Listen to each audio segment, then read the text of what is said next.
Bir райондашыбыздың COVID-19 коронавирусы белән авыру турында рәсми мәгълүмат чыкты. Авыруның якыннары да яңа коронавируска тикшерелде диләр табиблар. Тестлар тискәре нәтиҗә биргән, ягъни авыру ачыкланмаган. Мөслим районында бүгенге көндә ковид инфекциясы, ковид шире билгеләнгән кеше бар.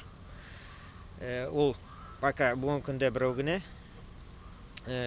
Һәр көнне шифаханәгә килүчеләрнең ширләүчеләрдән анализлар алынып тора, җибәрелеп тора.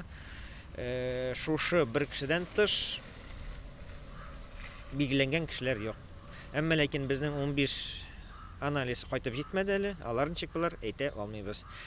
Изоляция режимы дәвам итә. Татарстанда СМС пропусклар туктатылды, әмма кибетләрдә җәмәгать урыннарында һәркем перчатка һәм битлектән йөрергә тиеш. 1,5 метр социаль дистанция саклау кирәклеген дә онытмагыз.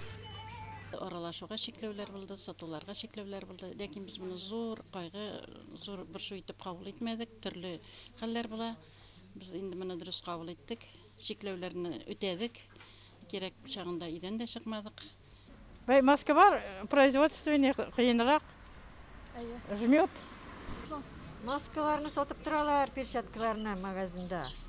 Онсы бар. Ну, тым бетә, хәл бетә. Маска белән. Элек мин үзем казар ягынакка.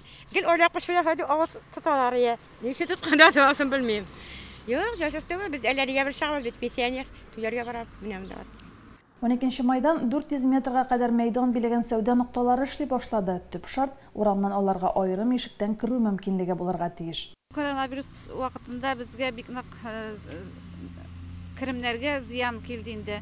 Һәрберебезнең үзебезнең булмаса да балаларыбызның ипотекалары бар. Без аларга ярдәм итеп торайык. Аларга да зыян, безгә дә зыян булды инде. Хәзерге вакытта әле менә без үзебез әле эшкә чыксак та әле безнең оптовый базалар эшләмәй. Главный Казан Мәскәү вазифалары эшли башласын инде безгә. Безнең хәдә әйбер дә юк. Әйбер булмагач кешегә пәһтләгә итә алмыйбыз.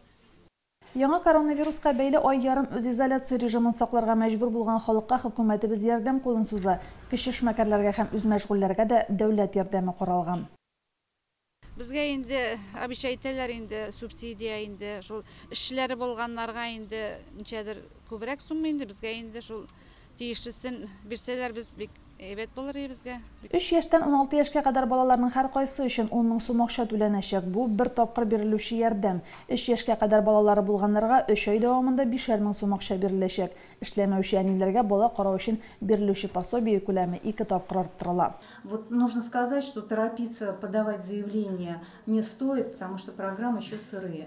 Подать заявление можно будет до 1 октября текущего года. Заявление на выплату в 5000 можно подать через сайт госуслуги и через сайт пенсионного фонда. А вот на выплату в 10 000 можно будет подать только через сайт государственных услуг. Мәгариф учрежденияларында уку дистанцион формада дәвам итә. Шул ук вакытта 7 филиалда һәм 2 башлангыч мәктәптә уку гадәти режимда бара. 9нчы сыйныфлар өчен дәүләт имтиханнары булмый, 11нче класслар үзләре сайлаган югары уку йортына керү өчен кирәкле имтиханнарны тапшыра. Соңгы кыңгырау бәйрәме һәм чыгарылыш кичәләре онлайн режимда булачак диләр. Римма Авзалова, Динар Нуруддинов, Мөслим телевидениесе.